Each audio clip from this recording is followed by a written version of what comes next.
Bonjour Jade, Salut comment ça John. va? Bah ça va et toi? Ouais, depuis la dernière fois tout va bien? Nickel. Bon, super. Aujourd'hui, on va parler un peu de ton parcours. Oui. Comment ça s'est passé pour toi? Donc, 10 ans de vente derrière toi, directrice commerciale, Mm. cofondatrice d'un logiciel. Mais si on remonte un peu, c'est quoi ta première vente? Alors, qui se souvient de sa première vente? Ah, bonne question. Personne. Toi, tu t'en souviens? Ouais, je m'en souviens. Ah putain, bah pas moi. Moi, je me souviens pas de ma première vente, mais ce qui est sûr, c'est que j'ai toujours senti que j'étais faite pour ça. Disons que j'ai toujours été bonne pour négocier. Voilà. D'accord. Donc, je pense que ma première vente, c'était auprès de mes parents, probablement pour me faire acheter quelque chose. Voilà. Ah, j'imagine, ouais. Donc, t'es un peu comme une commerciale née, quoi. C'est ça. Moi, je me suis toujours considérée comme une commerciale née. Pour moi, c'était facile, c'était évident que ça allait être le travail que j'allais faire. Je n'ai jamais fait d'effort pour ça. Peut-être à tort, parce que j'ai appris pas mal de choses par la suite. D'accord, ok. Voilà. Donc, dans ton parcours, j'ai vu que dans un premier temps, tu as commencé carrière dans l'hôtellerie, c'est ça? Oui. Et après, tu as rejoint le monde du logiciel. Oui, c'est vrai. J'ai commencé dans l'hôtellerie. Alors, pour la petite anecdote, je faisais le ménage chez ma voisine qui avait des chambres d'hôtes quand j'avais 15 ans. C'était mon premier travail. Ah ouais. Et en fait, j'ai toujours dit, bah vas-y, mais même si je récure des toilettes, c'est un cadre qui est tellement beau, je veux bosser dans l'hôtellerie.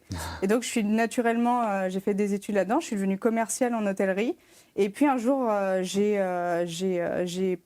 a fait que je suis arrivée dans une région où il n'y avait pas beaucoup d'hôtels, donc je n'avais pas de travail et je me suis retrouvée à devoir chercher autre chose. Et je suis arrivée dans l'édition de logiciels par hasard et ça m'a passionnée.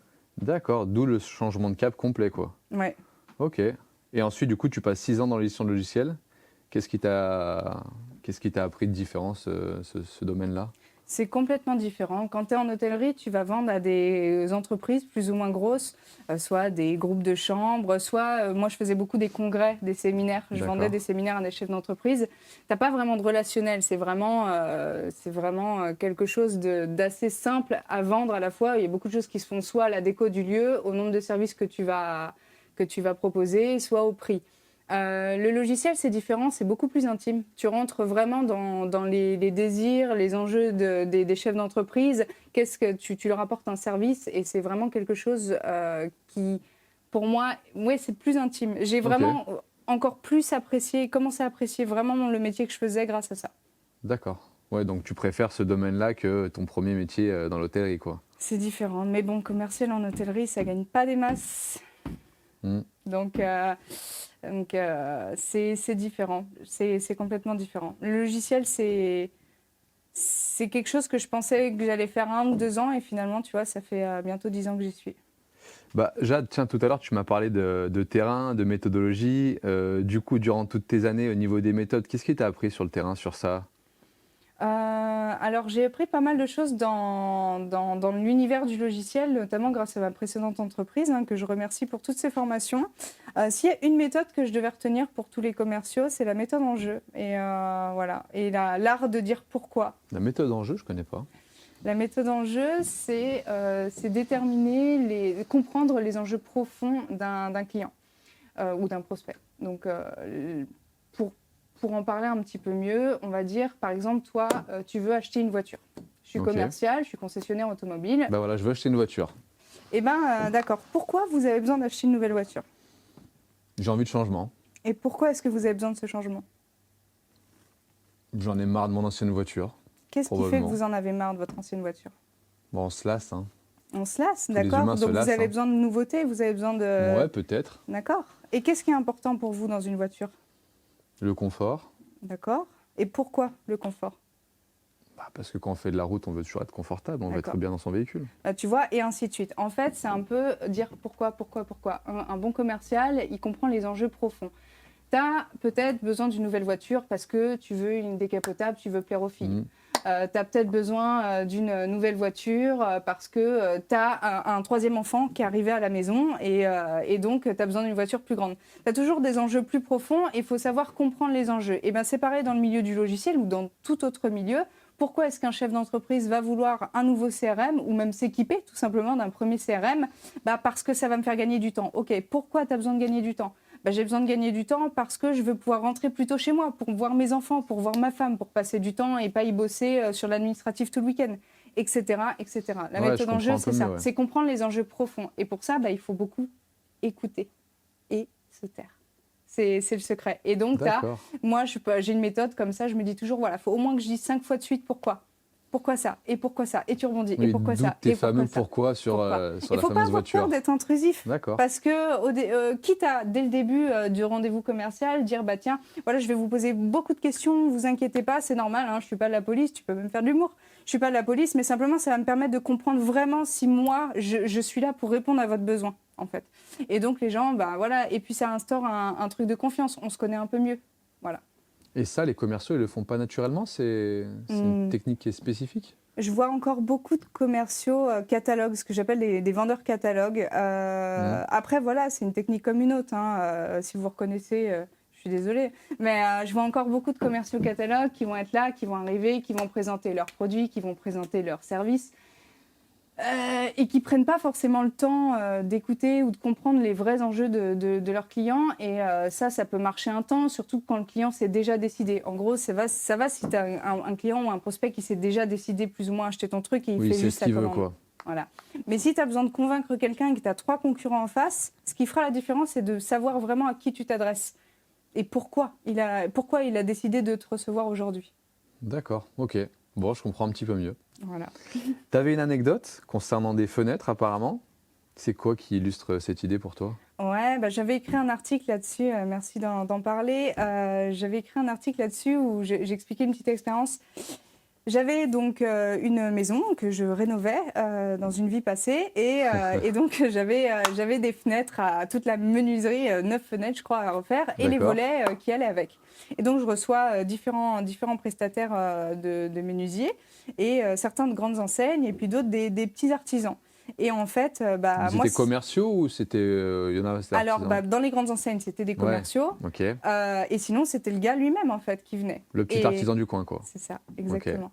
Et en fait, je me suis dit, ah bah c'est sûr. Étant commercial, quand j'ai vu le commercial de cette grande enseigne arriver, je me suis dit c'est bon, il va me rouler dessus, il va être là, il va me sortir entrée plat dessert, etc. Et en fait, pas du tout. Le gars, il a pas vraiment pris le temps d'écouter. Il a regardé la maison, il a fait ah ouais donc il vous faut ça, ça, ça, ça. Vendeur catalogue. Ok. Parce que tous les gens chez qui il va et qui ont peut-être pas les bourses de lui dire bah écoute non en fait tu me fais chier, c'est pas ça que je veux, et ben du coup il vend toujours les mêmes choses, il a l'habitude de vendre toujours les mêmes choses. Pour lui c'est ses meilleurs produits, c'est son best-of. Et moi Il t'a pas écouté? Je veux pas de volets roulants. Il fait ah mais si madame, faut prendre les volets roulants, c'est bien plus pratique, vous avez même pas besoin de vous lever au canapé pour les fermer. Je ne veux pas de volets roulants. Incroyable. Et donc je l'ai gentiment renvoyé chez lui et le lendemain j'ai fait venir un petit artisan qui était même un petit peu plus cher, qui payait pas de mine. Et le gars, il a vraiment pris le temps de m'écouter. D'accord, et pourquoi tu veux des volets battants? Et pourquoi tu les veux de telle couleur, etc. Tout ça. Et ok, il m'a fait mon devis, il a fait ce que moi je voulais.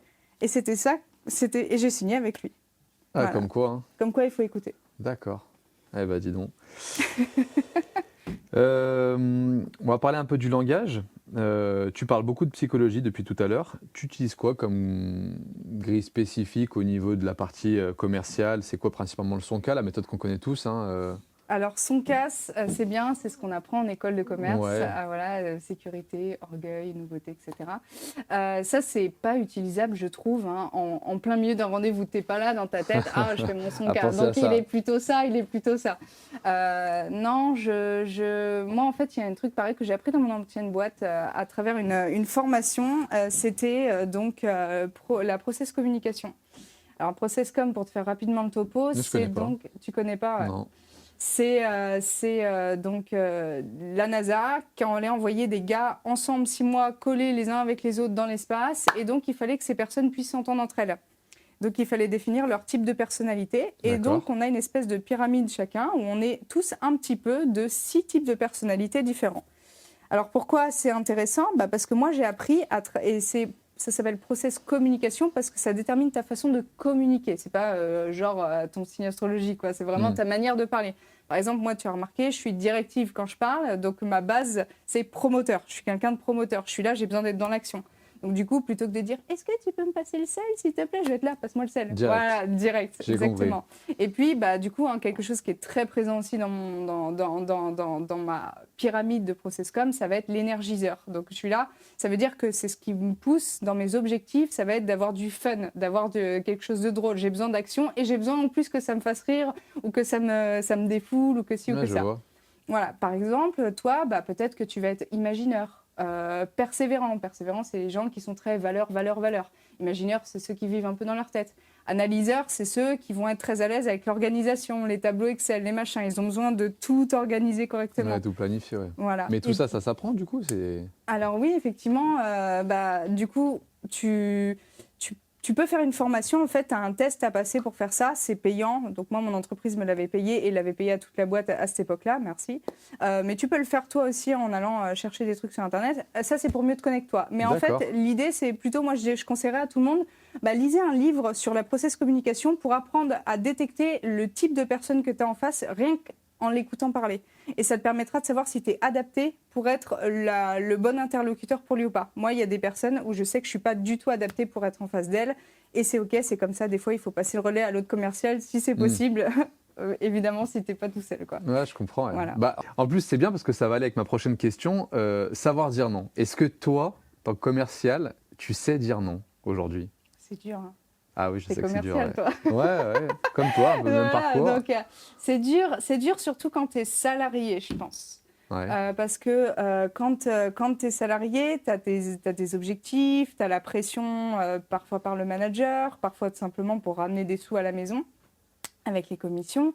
Et donc, c'est assez difficile de dire non. Alors que quand tu es chef d'entreprise, c'est différent parce que tu as tout le puzzle en tête. Et donc, déjà, tu as la pression parce que tu as besoin de manger, hein, comme Bien tout le monde. Mais tu as aussi tout le puzzle de dire est-ce que je vais pouvoir réussir à faire cette prestation dans les temps? Est-ce que si, est-ce que ça? Et donc, plus ça va, et j'ai envie de dire, plus j'apprends à dire non, effectivement, à des clients. Et aussi, la petite anecdote, des fois, je m'entêtais à faire une vente avec des clients avec qui, soit je sentais qu'il y avait un truc, tu vois, des fois, tu as un feeling où tu te dis. Je sais pas, je sens que ça va être un emmerdeur, lui. Ouais, que c'est pas ton client. Et en fait, je le signais quand même. Le gars, au début, il était content. Et 6 mois après, c'était la débandade. Ouais, mais en fait, non. Parce que du coup, des fois, il vaut mieux dire non que d'y passer 6 mois de plus. Ouais, je comprends. Ouais. Et du coup, ça t'arrive maintenant de refuser un prospect, par exemple, en tant que chef d'entreprise? Je vais toujours prendre le temps d'aller faire la méthode en jeu. Ouais. Voilà. Toujours pareil. Toujours pareil. Et je vais demander l'avis à mes co-chefs d'entreprise. On dit comment? Cofondateurs? Cofondateur, ouais. Cofondateur, à mes collègues, en fait. Je vais leur demander parce que moi, il y a des choses, des fois, je ne les sens pas et finalement, ils pourraient peut-être me dire « bah si, on y va ». Et d'autres fois, eux, ils y vont et je fais « non, surtout pas ». Donc, c'est bien de s'entourer, je dirais aussi. D'accord. Ouais. Pour parler un peu de CRM, tu penses qu'en tant que commercial, c'est dur, je dirais, de remplir le CRM, se forcer le soir à faire ses comptes rendus, etc. Si tu le fais le soir, c'est pas bon. Si tu le fais le soir, t'es pas bon. Ouais. Je pense que le CRM, c'est un formidable outil quand tu l'utilises bien et que tu l'utilises tout de suite. C'est-à-dire qu'au lieu de passer ton appel, de prendre tes notes sur un papier et après de remplir ton CRM, tu fais 2 fois le travail, il faut le faire tout de suite en fait. Pour optimiser ton temps. Il faut faire, donc c'est pour ça quand je te disais, t'es mauvais si tu le remplis le soir. Le CRM, c'est perçu comme une contrainte par la plupart des commerciaux et ça a été mon cas au début. Maintenant, je m'en passerai plus.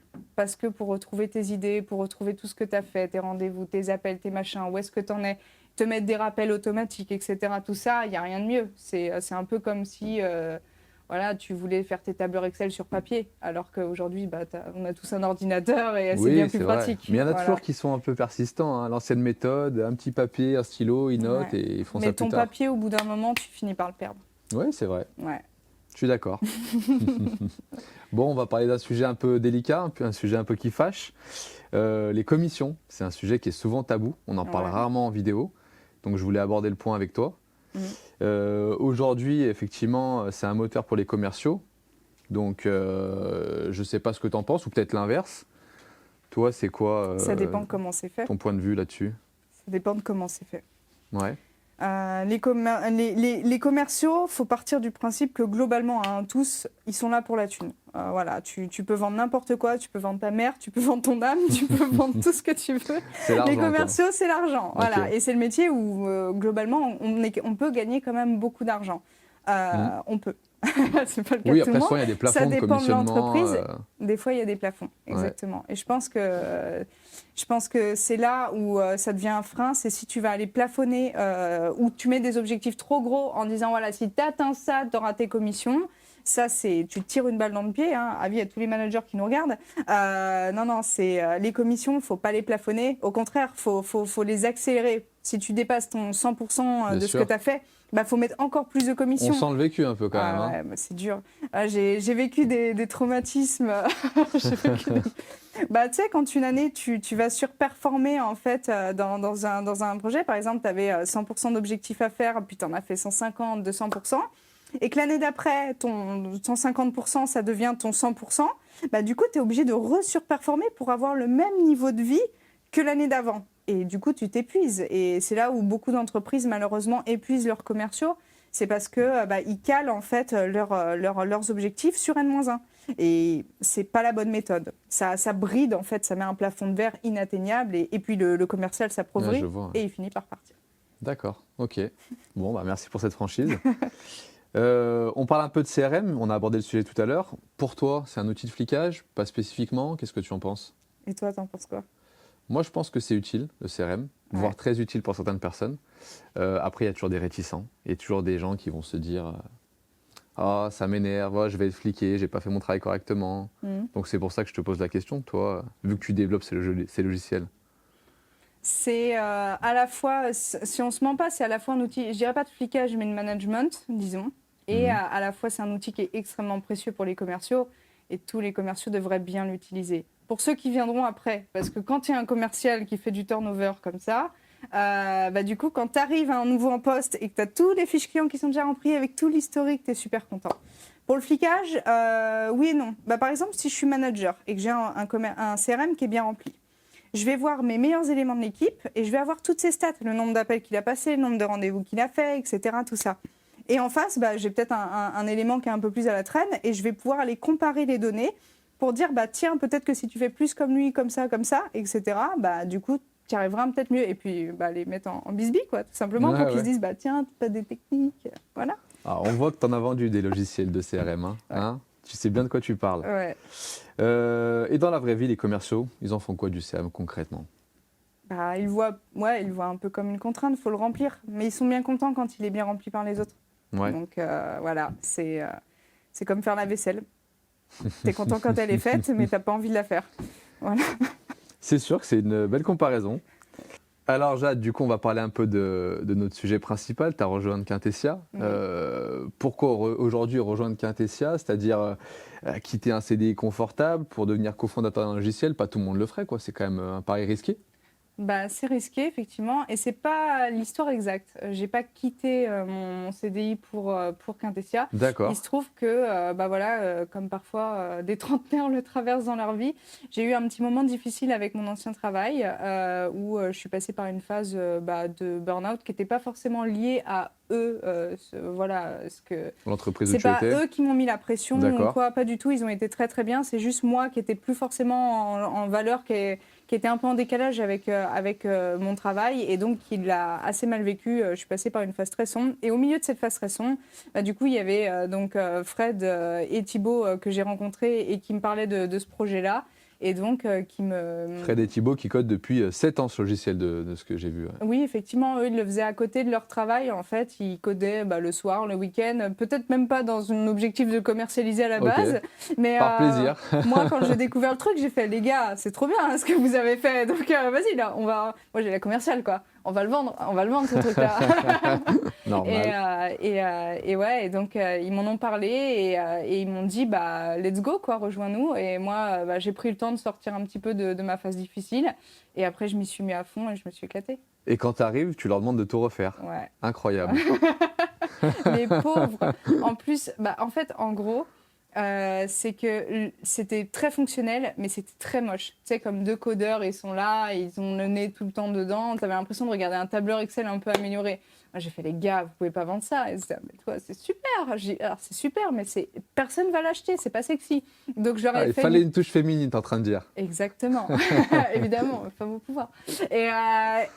Donc, j'arrive avec j'ai aucune compétence en graphisme, donc je leur fais faire une première refonte où je me dis, vas-y, je veux des graphismes un peu des codes du luxe. Donc je fais du doré, du bordeaux et tout, machin, du noir et tout. Je leur fais un premier truc là, ils le codent, ils font tout. Et après je regarde et on montre à des copains et ils font, ah, c'est moche, hein. J'ai l'impression que c'est encore plus moche. Ça allait pas. Et donc du coup, là, je me suis un peu plus formée au code au code couleur, à ce qu'on pouvait faire en graphisme dans le logiciel, etc. Et puis on a fait une deuxième refonte. Donc tout ça, ça a pris 1 an, ça leur a fait perdre un petit peu de temps. Ah ouais. Ouais, mais ça valait Ah le ouais, coup. c'est en année qu'on Aujourd'hui, parle, quoi. il est sexy. D'accord, ok. Le fer de lance, un peu de ce que j'ai compris, c'est le commissionnement automatique, c'est votre grande différenciation. Mhm. Pourquoi personne d'autre le fait? Et j'en sais rien. Alors si, il y a deux explications. La première, c'est quand tu es un CRM pur, tu n'as pas de facturation. Donc quand tu n'as pas de facturation, tu ne peux pas calculer les commissionnements. D'accord. Donc voilà. Et par exemple, tu as d'autres logiciels qui font la facturation, soit ils ne le font pas, je ne sais pas pourquoi, soit tu as les gros, des mastodontes du marché qui vont le proposer, mais en API, tu vois, en petit module à côté que tu rajoutes, que tu payes en plus. Donc c'est, tout est l'occasion de faire un billet de plus, j'imagine. Et puis tu as des logiciels qui sont spécialisés commissionnement et qui s'APIsent, donc qui se greffent en fait à d'autres CRM et logiciels existants. D'accord. Mais un logiciel qui est comme ça tout en un natif et qui ne le vend pas en surplus, j'en ai jamais vu. Et nous, ça nous paraissait évident. En fait, on a fait le logiciel qu'on aurait aimé avoir, c'est-à-dire quand tu es commercial, tu es drivé par utiliser, quoi? en fait, ouais. Quand tu es commercial, tu le sais, tu es drivé par quoi? L'argent. Tu pourrais vendre père et mère, l'argent, c'est ce qui compte. Mais si tu as ton compteur de commissionnement qui est là, qui est en permanence alimenté et qui est en temps réel et que tu passes pas 1 heure, des fois, tu sais, là, on était là 1 fois par semaine à calculer, tiens, qu'est-ce que je vais gagner grâce à ces ventes et tout, machin, ou te faire ton tableur Excel, là, tu as tout dedans. C'est du gain de temps et de sérénité pour l'entreprise et pour le commercial. Et une motivation supplémentaire pour le commercial, je pense. Évidemment. Ok, je vois. Donc il y avait une vision. Si tu pouvais changer, toi, une chose dans le monde de la vente en France, ce serait quoi? C'est large comme question. Si je devais changer, faudrait qu'on arrête de voir les commerciaux comme des arnaqueurs. Parce que je te dis, on pourrait vendre père et mère depuis tout à l'heure, mais aujourd'hui, les commerciaux, c'est plus comme les vendeurs de machines à café d'il y a 40 ans. Aujourd'hui, dans beaucoup de secteurs, en tout cas, il y a du service en plus du produit ou du logiciel ou peu importe que tu vends. Et donc, tu es obligé de te positionner comme un conseiller avant tout. Et donc, de rentrer en empathie avec le client. Donc aujourd'hui, je pense qu'il faudrait arrêter de repousser en fait les commerciaux et d'essayer de les considérer plus comme des humains, ce qu'ils sont. Et de discuter en fait tout simplement. Et plus tu es sympa avec un commercial et plus il va être à même de te dire ouais en fait non mon produit c'est pas ce qu'il y a de mieux pour toi, ou ouais mais putain carrément si vas-y quoi, c'est mon produit qu'il te faut et je vais même essayer de demander une réduction pour toi. Et voilà, soyez amis avec les commerciaux, soyez amis, c'est vos meilleurs amis. Tu parlais d'humain, d'ailleurs c'est une bonne corrélation. Tu penses que l'IA peut remplacer les commerciaux? Non, impossible. Et toi? On le voit déjà au téléphone. Ouais, et tu raccroches Je systématiquement. pense que comme tout le monde. Voilà. Déjà, les téléprospecteurs, quand ils étaient humains, les pauvres, c'était pas facile à vivre, mais t'en avais des bons. Là, les IA, ça s'entend à 12 km. Non, les commerciaux, et puis même, il n'y a pas ce contact humain avec des IA. Tu peux pas aller, nous, par exemple, quand je fais un rendez-vous, je prends le temps d'aller au bureau du client, d'aller prendre un café avec lui, de l'inviter à déjeuner au restaurant, de créer une relation. Tu peux pas faire ça quand tu es une IA. Donc c'est bien pour aller acheter, par exemple, je sais pas, pour faire acheteur, peut-être oui. Des acheteurs IA, demain, oui, pour les entreprises. Pour aller acheter du matériel, par exemple, pour les usines, des trucs comme ça. Là, ça me paraît cohérent, pardon. Mais il faudra toujours des commerciaux. On espère, hein. Bon, écoute, Jade, pour conclure tout ça, petite dernière question, un peu compliquée, une de plus. Qu'est-ce que tu dirais à la Jade dans 10 ans ou dans 20 ans, peu importe Dans 10 ans, ouais. dans 10 ans, Dur hein, comme question. Hein. dans 10 ans, j'aimerais bien que la Jade dans 10 ans, elle ait plus confiance en elle encore et qu'elle se rappelle toujours qu'il faut toujours saisir les opportunités. Voilà. C'est une belle réponse. Voilà. Merci pour tout. Bah, merci à toi, John, d'être venu Merci de ton m'interviewer partage, comme ça. avec plaisir.